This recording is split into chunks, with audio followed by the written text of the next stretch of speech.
Hola, ¿qué tal amigos de María Visión? Mi nombre es Manuel Ocampo Ponce y como siempre estoy contentísimo de compartir aquí con todos ustedes en esta bendita señal de María Visión Luz Católica. Este es su programa Concilios y el día de hoy pues les mando un saludo muy afectuoso a nuestros amigos que nos ven en Norte, Centro, Sudamérica, a nuestros amigos del Caribe, también a nuestros amigos que nos ven en España y en todos los lugares, aunque sea muy remotos, a los que llega la señal de María Visión Luz Católica.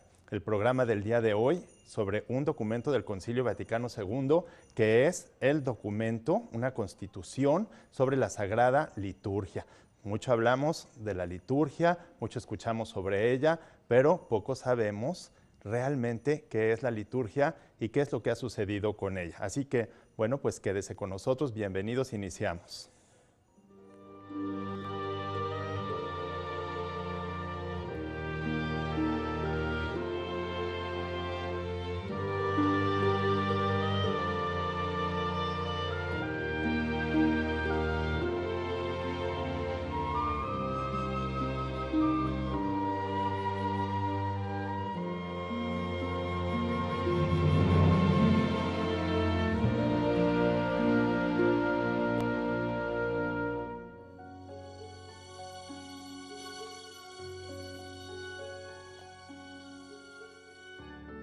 Estamos aquí en su programa Concilios, iniciando con un nuevo documento del Concilio Vaticano II, que es la Constitución sobre la Sagrada Liturgia. Quiero darles nuestras vías de comunicación para este programa, que son el correo concilios@mariavision.com. Es el correo del programa, concilios@mariavision.com. Si ustedes quieren preguntar alguna cosa, yo puedo responderla en este correo durante la semana. Pero si quieren intervenir inmediatamente en el programa, les voy a ofrecer mi cuenta de Twitter, que es @PHYLOS, Filos 1403.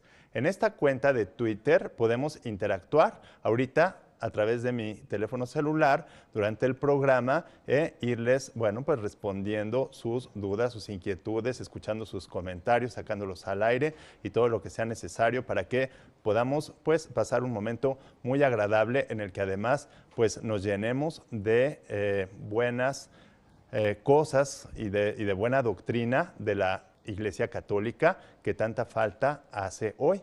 El Concilio Vaticano II, pues fue el último concilio que se celebró más o menos aproximadamente hace un poco más de 50 años. Se trató de un concilio ecuménico, es decir, de una asamblea de toda la Iglesia. Los concilios ecuménicos son aquellas asambleas de la Iglesia en donde se tratan sobre todo problemas relacionados con la fe y con la moral.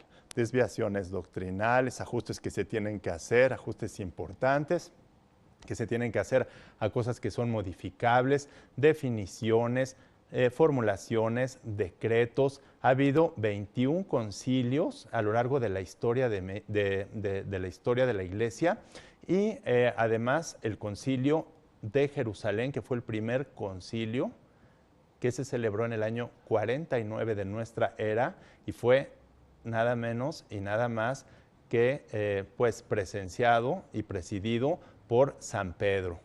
Entonces, de ahí, a partir de ese primer concilio, ha habido 21 concilios ecuménicos más y el último fue el Concilio Ecuménico Vaticano II en los años 60 del siglo pasado, del cual salieron muchos documentos. Entre ellos está este documento que vamos a empezar a ver hoy y a desmenuzar, que es la Constitución sobre la Sagrada Liturgia.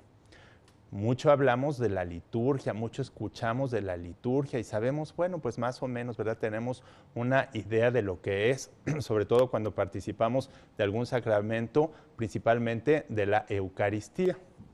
Pero a ciencia cierta saber qué es la liturgia y también pues comprender por qué ha habido cambios litúrgicos, por qué hay ritos diferentes.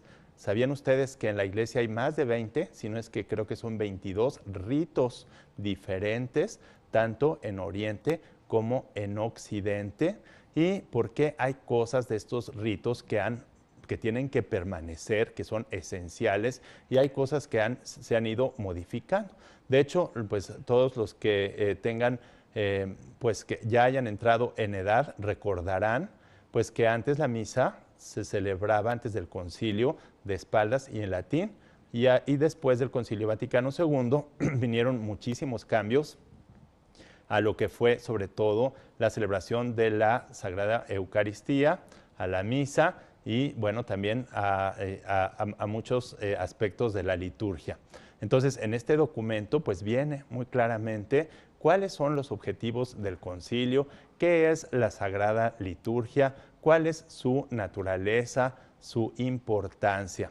Fíjense que es tan importante la Sagrada Liturgia que fíjense, el ejercicio, la liturgia es el ejercicio del sacerdocio de Jesucristo.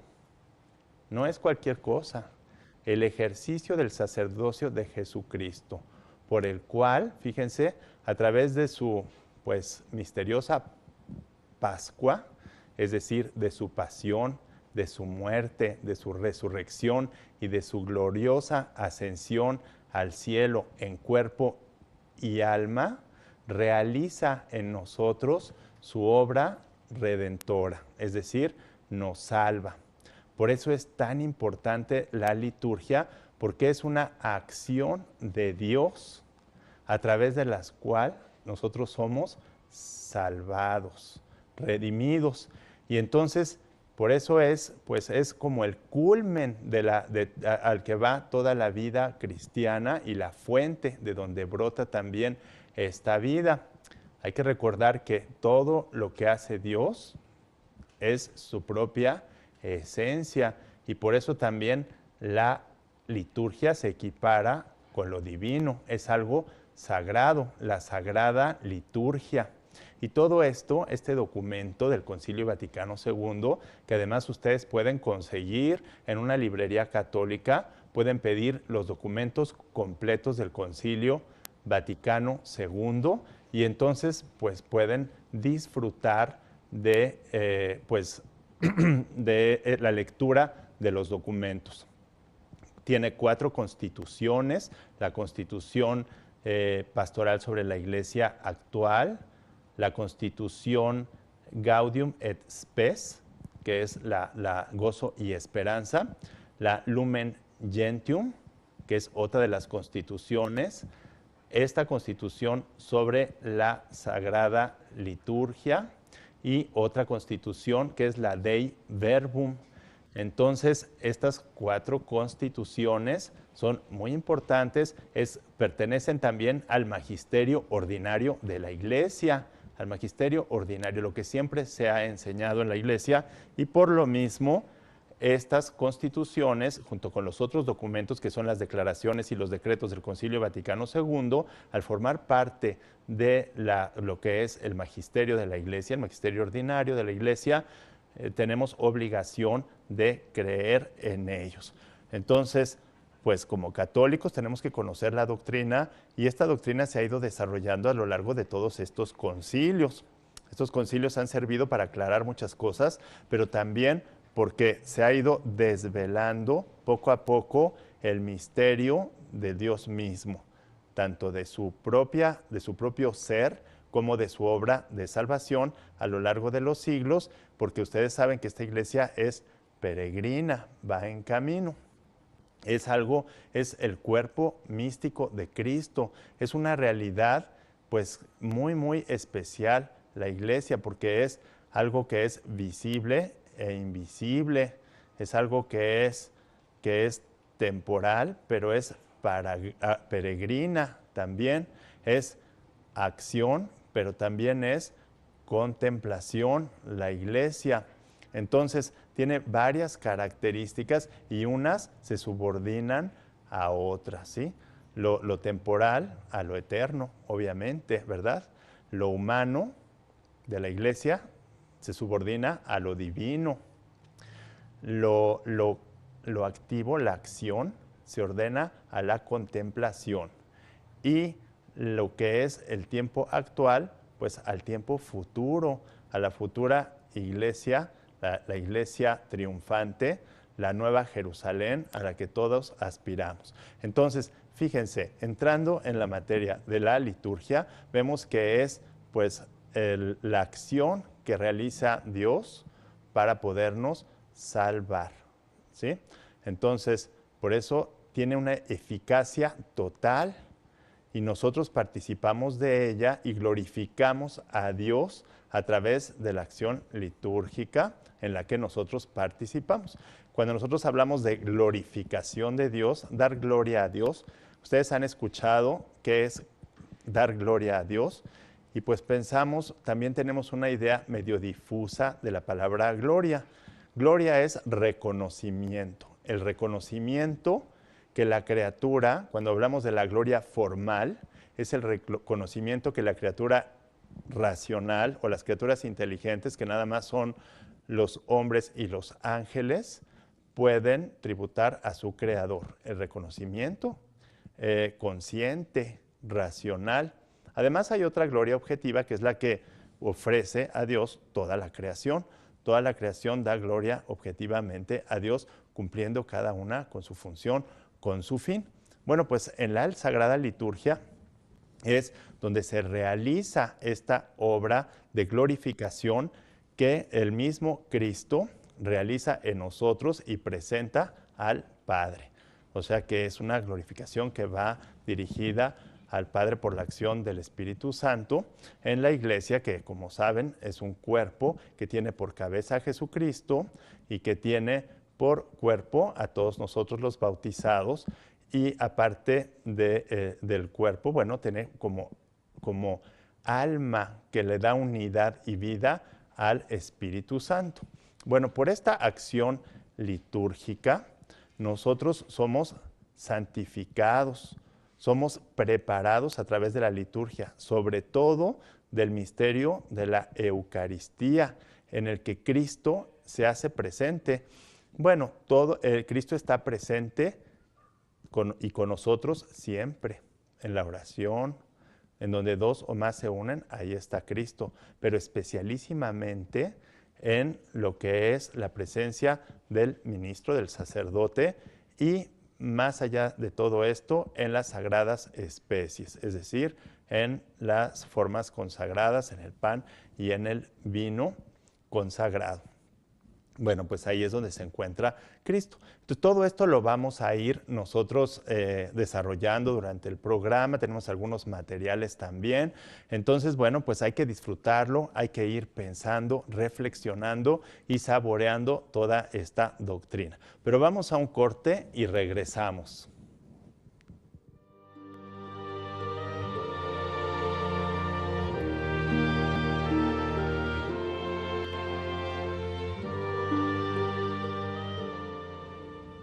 Aquí le mando un saludo a Eduardo Amparano, quien me pregunta en dónde puede comprar los documentos del Concilio Vaticano II y más o menos cuánto cuesta. Bueno, hay de diferentes precios, pero los encuentran fácilmente en cualquier librería católica.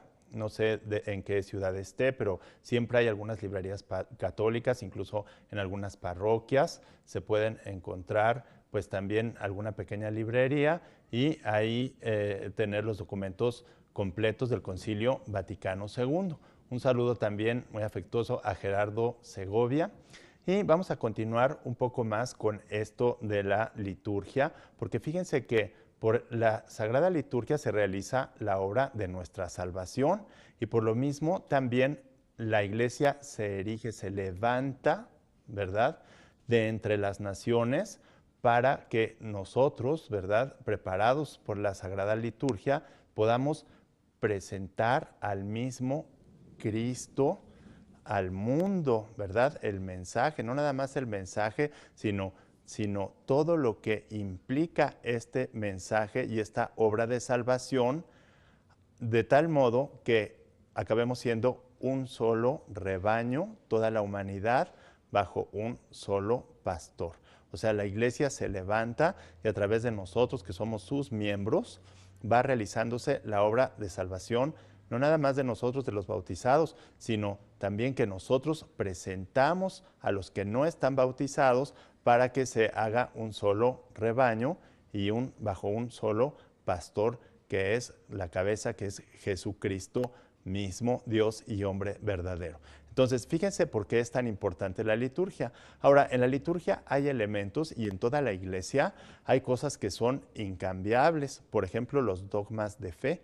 Un dogma de fe es inmutable, incambiable, nunca puede modificarse. Una vez que se ha establecido el dogma de fe, ya no tiene vuelta atrás. Las cuestiones de derecho natural, la ley natural no puede cambiar, ni la ley cósmica, ni la ley moral. Es como decir, bueno, pues que cambie, ¿verdad? Que ahora en lugar de que la Tierra gire alrededor del Sol, que sea el Sol el que gira alrededor de la Tierra. Eso no puede ser. Pero hay cosas en la Iglesia y en las instituciones de la Iglesia que son modificables y que éstas deben cambiarse. No nada más pueden, sino que deben cambiarse. Y por eso en estos aspectos de la liturgia, en donde hay cuestiones esenciales que no pueden cambiar porque fueron establecidos así por el mismo Jesucristo, esas no se pueden mover, pero otras como signos deben adaptarse para poder cumplir mejor su misión, su significación a los tiempos, dice el concilio, a los tiempos actuales, bueno, de aquella época. Y así se han ido ajustando a los diferentes tiempos para que pueda perdurar y mejorar la eficacia de estos, de estos misterios por los cuales se realiza nuestra salvación. Pero para que ustedes escuchen directamente del documento las palabras textuales del Concilio Vaticano II, cómo inicia este documento, hemos preparado aquí en María Visión con muchísimo cariño un material que les vamos a presentar y del cual yo les pido que no solo pongan mucha atención, sino también que reflexionen sobre él. Vamos al material.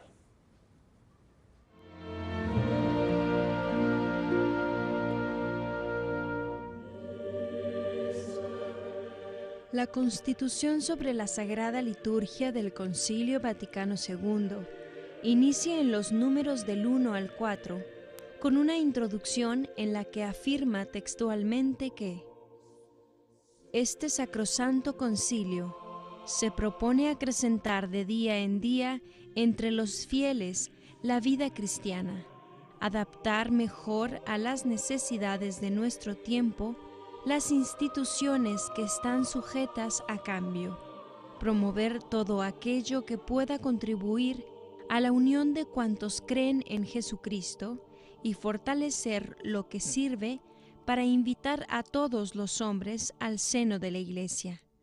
Por eso, cree que le corresponde de un modo particular proveer a la reforma y al fomento de la liturgia. En efecto, la liturgia por cuyo medio se ejerce la obra de nuestra redención, sobre todo en el divino sacrificio de la Eucaristía, contribuye en sumo grado a que los fieles expresen en su vida y manifiesten a los demás el misterio de Cristo y la naturaleza auténtica de la verdadera Iglesia. Es característico de la Iglesia ser a la vez humana y divina, visible y dotada de elementos invisibles, entregada a la acción y dada a la contemplación, presente en el mundo y sin embargo peregrina, y todo esto de suerte que en ella lo humano está ordenado y subordinado a lo divino, lo visible a lo invisible, la acción a la contemplación y lo presente a la ciudad futura que buscamos. Por eso, el edificar día a día a los que están dentro para ser templo santo en el Señor y morada de Dios en el Espíritu, hasta llegar a la medida de la plenitud de la edad de Cristo, la liturgia robustece también admirablemente sus fuerzas para predicar a Cristo, y presenta así la Iglesia a los que están fuera, como signo levantado en medio de las naciones, para que debajo de él se congreguen en la unidad los hijos de Dios que están dispersos, hasta que haya un solo rebaño y un solo pastor. Por lo cual, el Sacrosanto Concilio estima que han de tenerse en cuenta los principios siguientes y se deben establecer algunas normas prácticas en orden al fomento y reforma de la liturgia. Entre estos principios y normas, hay algunos que pueden y deben aplicarse lo mismo al rito romano, cuando no se trata de cosas que por su misma naturaleza afectan también a los demás ritos. Por último, el Sacrosanto Concilio, ateniéndose fielmente a la tradición, declara que la Santa Madre Iglesia atribuye igual derecho y honor a todos los ritos legítimamente reconocidos y quiere que en el futuro se conserven y fomenten por todos los medios. Desea, además, si fuera necesario, sean íntegramente revisados con prudencia de acuerdo con la sana tradición y reciban nuevo vigor, teniendo en cuenta las circunstancias y necesidades de hoy. Posteriormente, en su capítulo primero, la Constitución sobre la Sagrada Liturgia ofrece unos principios generales para la reforma y fomento de la Sagrada Liturgia, iniciando con la naturaleza de la Sagrada Liturgia y su importancia en la vida de la Iglesia, de modo que en el número 5 afirma textualmente que Dios quiere que todos los hombres se salven y lleguen al conocimiento de la verdad, habiendo hablado antiguamente en muchas ocasiones de diferentes maneras a nuestros padres por medio de los profetas. Cuando llegó la plenitud de los tiempos, envió a su Hijo, el Verbo hecho carne, ungido por el Espíritu Santo, para evangelizar a los pobres y curar a los contritos de corazón, como médico corporal y espiritual, mediador entre Dios y los hombres. En efecto, su humanidad, unida a la persona del Verbo, fue instrumento de nuestra salvación. Por esto, en Cristo se realizó plenamente nuestra reconciliación y se nos dio la plenitud del culto divino. Esta obra de la redención humana y de la perfecta glorificación de Dios, preparada por las maravillas que Dios obró en el pueblo de la antigua alianza, Cristo la realizó principalmente por el misterio pascual de su bienaventurada pasión, resurrección de entre los muertos y gloriosa ascensión. Por este misterio, con su muerte, destruyó nuestra muerte y con su resurrección restauró nuestra vida. Pues del costado de Cristo, dormido en la cruz, nació el sacramento admirable de la Iglesia entera. Por esta razón, así como Cristo fue enviado por el Padre, Él a su vez envió a los apóstoles llenos del Espíritu Santo. No solo los envió a predicar el Evangelio a toda criatura y a anunciar que el Hijo de Dios, con su muerte y resurrección, nos libró del poder de Satanás y de la muerte y nos condujo al reino del Padre, sino también a realizar la obra de salvación que proclamaban mediante el sacrificio y los sacramentos en torno a los cuales gira toda la vida litúrgica, sino también a realizar la obra de salvación que proclamaban mediante el sacrificio y los sacramentos en torno a los cuales gira toda la vida litúrgica. Y así, por el bautismo, los hombres son injertados en el misterio pascual de Jesucristo, mueren con Él, son sepultados con Él y resucitan con Él. Reciben el espíritu de adopción de hijos por el que clamamos, Abba, Padre, y se convierten en los verdaderos adoradores que busca el Padre. Asimismo, cuantas veces comen la cena del Señor, proclaman su muerte hasta que vuelva. Por eso, el día de Pentecostés, cuando la Iglesia se manifestó al mundo, los que recibieron la palabra de Pedro fueron bautizados, y con perseverancia escuchaban la enseñanza de los apóstoles. Se reunían en la fracción del pan y en la oración. Alababan a Dios y gozaban de la estima general del pueblo.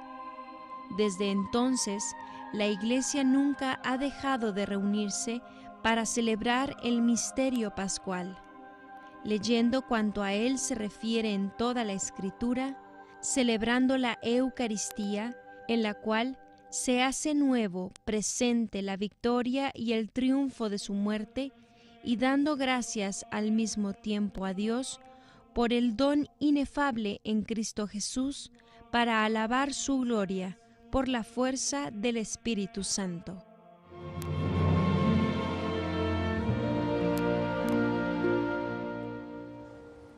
¿Qué les parece toda esta hermosura de texto que acabamos de escuchar? Pero además, acuérdense que los concilios van desvelando lo que es este plan de salvación que ya fue, bueno, que está principalmente y totalmente en lo que es la revelación cristiana. La revelación tiene, bueno, pues la Sagrada Escritura, Antiguo y Nuevo Testamento, y la tradición de la Iglesia, que es la vida de la Iglesia. En esta vida de la Iglesia, pues está la liturgia, en donde se vive y se realiza el sacerdocio de Cristo y nuestra salvación, nuestra redención. De modo que un concilio no anula lo que dijo el concilio anterior, sino que contribuye a una mayor profundización en lo que es el mensaje de salvación de Dios, de su plan y de lo que es Él mismo. Entonces, cuando nosotros analizamos un concilio, siempre tenemos que hacerlo a la luz de la tradición de la Iglesia, porque si nosotros queremos leer el concilio e ignorar toda la tradición de la Iglesia, pues entonces no vamos a entender y nos vamos a confundir. Por eso los católicos tenemos que estar en constante formación para ir viendo toda esta tradición. En esta tradición de la Iglesia, como les digo desde el principio, pues hubieron diferentes ritos. Uno fue el Oriente. Los que fueron hacia Oriente, bueno, pues se encontraron con un contexto, los que fueron a Occidente se encontraron con otro contexto y se fueron incorporando los elementos culturales, o sea, lo bueno, lo valioso, tanto de Oriente como Occidente, y se sigue incorporando estos elementos culturales a lo que ha sido la vida de la Iglesia, porque todo lo que es bueno en el hombre, lo que realiza el hombre en cualquier lugar, pues pertenece al mismo Cristo. Y entonces así es como nosotros vamos profundizando, hemos ido desvelando, y por eso tenemos que ver este documento así. Hay cosas que cambian y otras que no cambian, pero aun cuando hayan cambiado, por ejemplo, si nosotros ahorita asistimos a una misa en latín, como se celebraba antes, una misa que le dicen tradicional, pero que en realidad todas las misas son parte de la tradición, pues no pasa absolutamente nada, porque todos los ritos quedan vigentes mientras sean ritos autorizados, legítimos, auténticos dentro de la Iglesia Católica. Tampoco está bien decir que entonces ese rito o otro anterior o un oriental o el occidental es mejor o más eficaz que el otro. Todos son igualmente eficaces, totalmente y absolutamente eficaces, porque en ellos actúa con eficacia total el mismo Dios. El mismo Cristo es el que lo hace. Entonces, no hay que caer en esos errores de pensar que un ritual o el otro es mejor o es más eficaz, o bueno, en ese contexto a lo mejor lo era. Para algunas personas que quieren continuar con ese rito, bueno, pues es legítimo y es vigente, siempre y cuando el ordinario del lugar, es decir, la autoridad, que por lo general es el obispo de las iglesias particulares, que son las diócesis, o el patriarca, en el caso de los patriarcados de Oriente. Pero vean cuántas cosas tenemos que saber los católicos para no confundirnos y para no pensar después que, bueno, pues que esta misa ya no es igual, que ya introdujeron elementos que no estaban correctos. Claro que son correctos y que llevan como fin lograr incorporar a Cristo a un mayor número de fieles. Por eso nosotros tenemos que estar con la Iglesia, estar actualizados e ir pues conociendo toda esta riqueza para poder difundir adecuadamente el mensaje para el que fuimos llamados a difundir. Vamos a un corte y regresamos, no se vayan.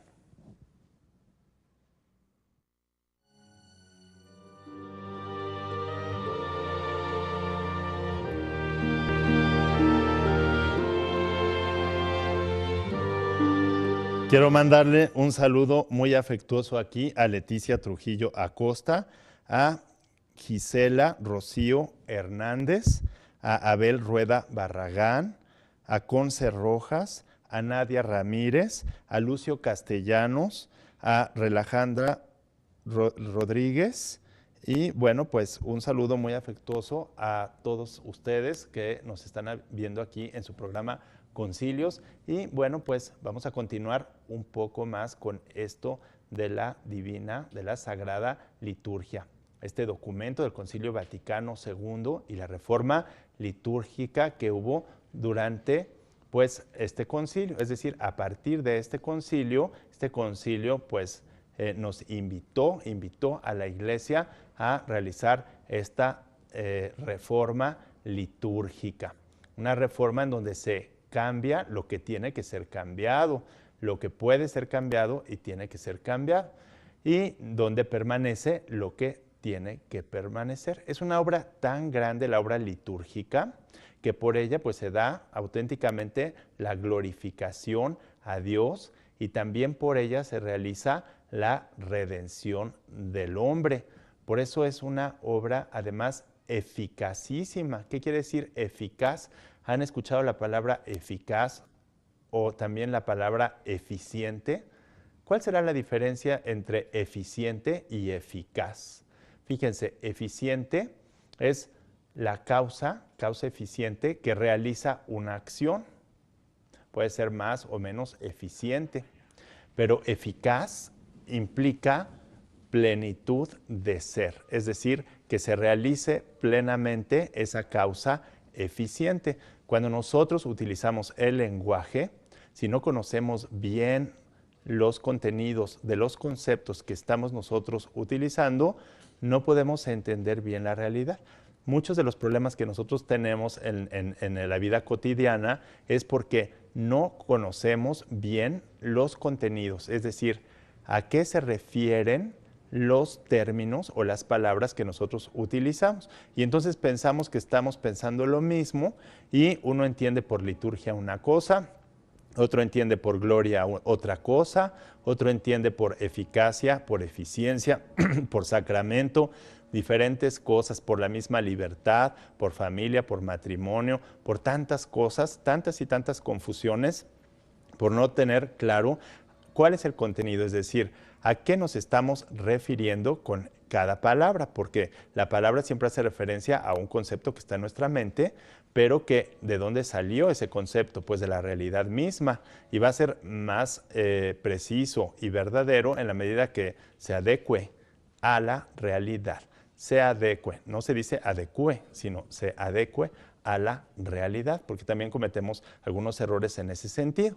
Bueno, vamos entonces a seguir saboreando, disfrutando este documento del concilio, en donde se ve la eficacia por la que se realiza la obra redentora de Cristo y glorificadora, de glorificación, de reconocimiento de Dios mismo, donde la criatura reconoce a Dios mismo.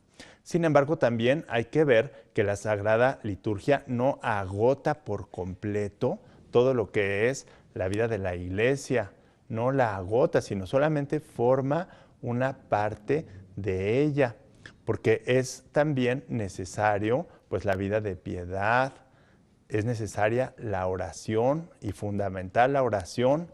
No basta con las acciones litúrgicas, con asistir a los sacramentos, con la misa. Es indispensable para un cristiano que se encierre en la soledad de su habitación a orar constantemente. Si nosotros no realizamos oración en el secreto de nuestra habitación, solos con Cristo, no se realiza. Nuestra salvación no se realiza plenamente. Bueno, plenamente ya estamos, prácticamente la redención ya está consumada, pero hay que hacerla propia.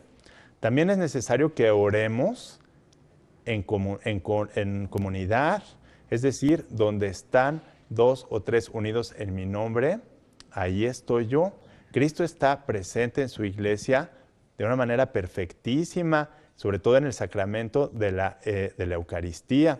pero también está presente en los demás sacramentos, también está presente a través de los ministros, a través de nosotros que somos los cristianos bautizados, también está presente cuando alguien lee la palabra de Dios, es Cristo el que la lee, ¿sí? Cuando alguien celebra un sacramento, es Cristo el que celebra, ¿sí? Etcétera.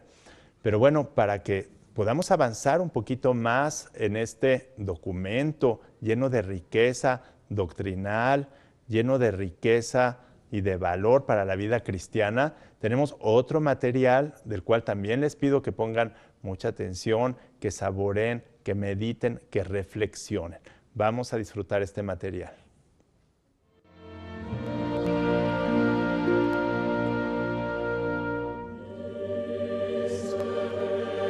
Continuando con el análisis de la Constitución sobre la Sagrada Liturgia del Concilio Vaticano II, en los números 7 al 13, afirma textualmente que para realizar una obra tan grande, Cristo está siempre presente en su Iglesia, sobre todo en la acción litúrgica. Está presente en el sacrificio de la misa, sea en la persona del ministro, ofreciéndose ahora por ministerio de los sacerdotes, el que entonces se ofreció en la cruz, sea sobre todo bajo las especies eucarísticas. Está presente con su virtud en los sacramentos, de modo que cuando alguien bautiza, es Cristo quien bautiza. Está presente en su palabra, pues cuando se lee en la Iglesia la Sagrada Escritura, es Él quien habla.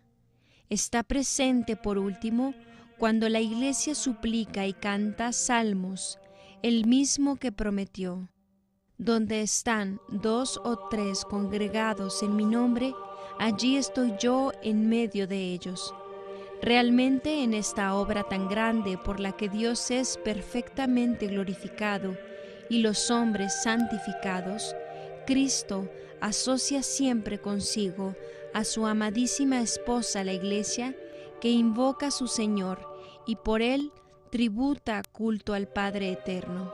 Con razón, pues, se considera la liturgia como el ejercicio del sacerdocio de Jesucristo.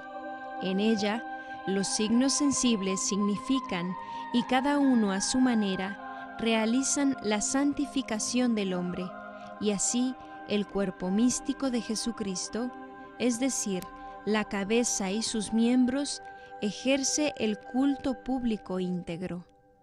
En consecuencia, toda la celebración litúrgica, por ser obra de Cristo sacerdote y de su cuerpo, que es la Iglesia, es acción sagrada por excelencia, cuya eficacia, con el mismo título y en el mismo grado, no es igualada por ninguna otra acción de la Iglesia. En la liturgia terrena, preguntamos y tomamos parte en aquella liturgia celestial que se celebra en la santa ciudad de Jerusalén, hacia la cual nos dirigimos como peregrinos y donde Cristo está sentado a la diestra de Dios como ministro del santuario y del tabernáculo verdadero. Cantamos al Señor el himno de gloria con todo el ejército celestial, venerando la memoria de los santos. Esperamos tener parte con ellos y gozar de su compañía. Aguardamos al Salvador nuestro Señor Jesucristo hasta que se manifieste Él, nuestra vida, y nosotros nos manifestemos también gloriosos con Él. La Sagrada Liturgia no agota la actividad de la Iglesia, pues para que los hombres puedan llegar a la liturgia es necesario que antes sean llamados a la fe y a la conversión. ¿Cómo invocarán a aquel en quien no han creído? ¿O cómo creerán en Él sin haber oído de Él? ¿Y cómo oirán si nadie les predica? ¿Y cómo predicarán si no son enviados? Por eso a los no creyentes, la Iglesia proclama el mensaje de salvación para que todos los hombres conozcan al único Dios verdadero y a su enviado Jesucristo, y se conviertan de sus caminos haciendo penitencia.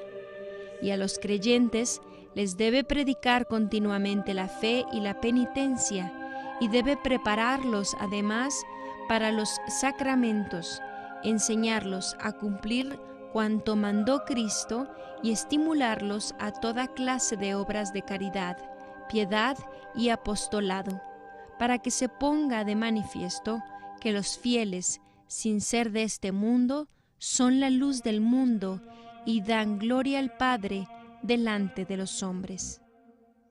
No obstante, la liturgia es la cumbre a la cual tiende la actividad de la Iglesia y al mismo tiempo la fuente de donde emana toda su fuerza, pues los trabajos apostólicos se ordenan a que una vez hechos hijos de Dios por la fe y el bautismo, todos se reúnan, alaben a Dios en medio de la Iglesia, participen en el sacrificio y coman la cena del Señor. Por su parte, la liturgia misma impulsa a los fieles a que, saciados con los sacramentos pascuales, sean concordes en la piedad. Ruega a Dios que conserven en su vida lo que recibieron en la fe y la renovación de la alianza del Señor con los hombres en la Eucaristía. Enciende y arrastra a los fieles a la apremiante caridad de Cristo.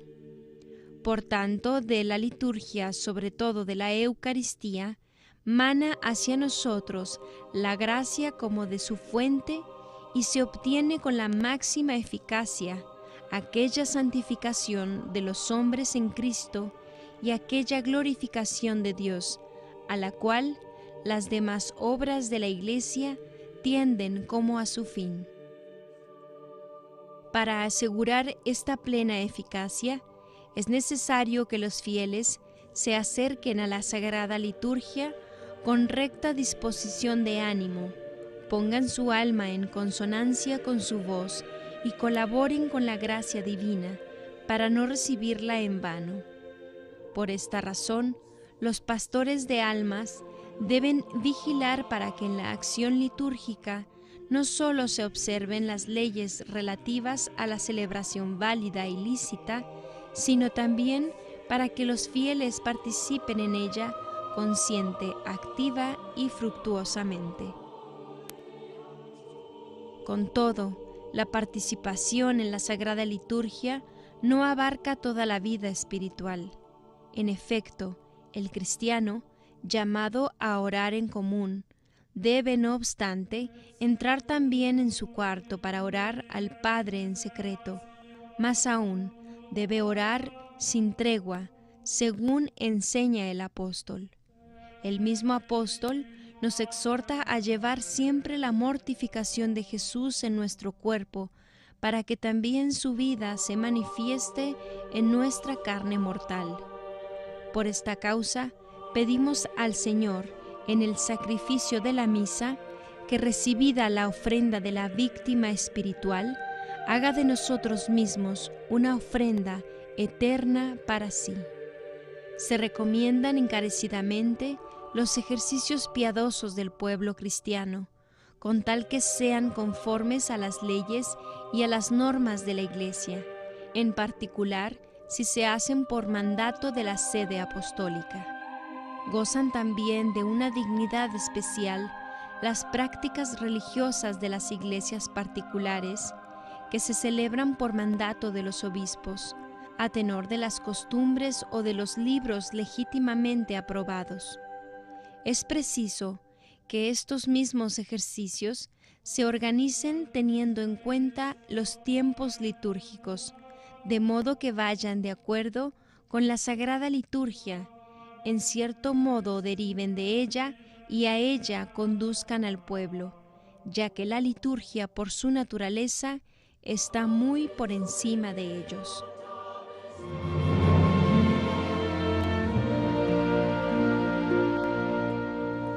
Cuánta riqueza, cuántas cosas tan importantes vimos ahorita, escuchamos en este documento. Fíjense, si no, antes de la liturgia está la fe y la conversión, pero ¿cómo vamos a tener fe y cómo nos vamos a convertir? La fe es un don de Dios, pero que se recibe a partir de ¿qué? De entrar en contacto con Él, si no escuchamos la palabra, si no hay formación, pues cómo vamos a recibir pues la fe. Y si no hay quien la anuncie, quien predique, pues cómo también vamos a hacer que otras personas adquieran, reciban esta fe y sus contenidos, ¿sí?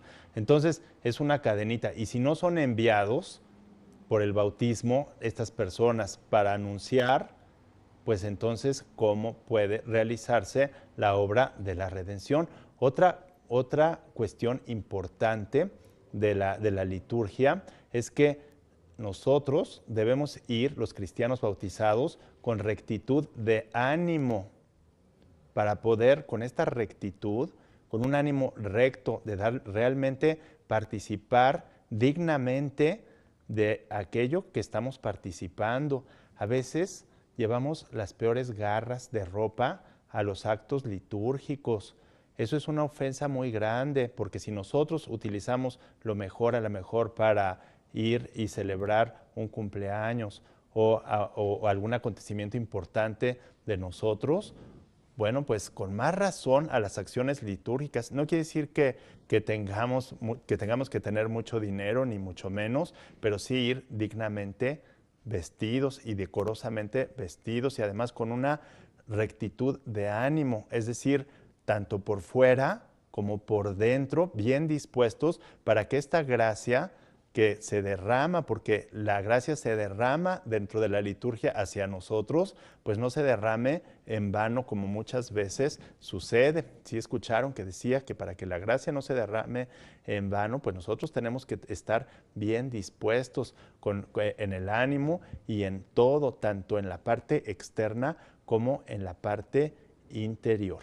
También es importante destacar que los cristianos, nosotros somos los que vamos a anunciar, somos los que nos han ungido para evangelizar, cada uno según su estado, a lo mejor como laicos, como religiosos, como diáconos, como sacerdotes, como obispos, hasta el Papa. Cada uno tiene su misión y su función en la iglesia.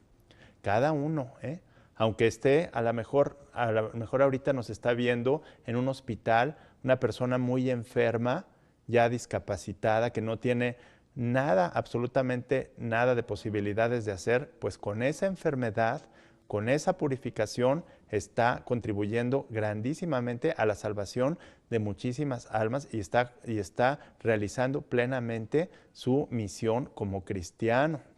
A lo mejor una persona muy ancianita que no tiene posibilidades ya de salir, de trabajar, bueno, pues ahí en la oración, desde ese estado, tiene que cumplir una misión.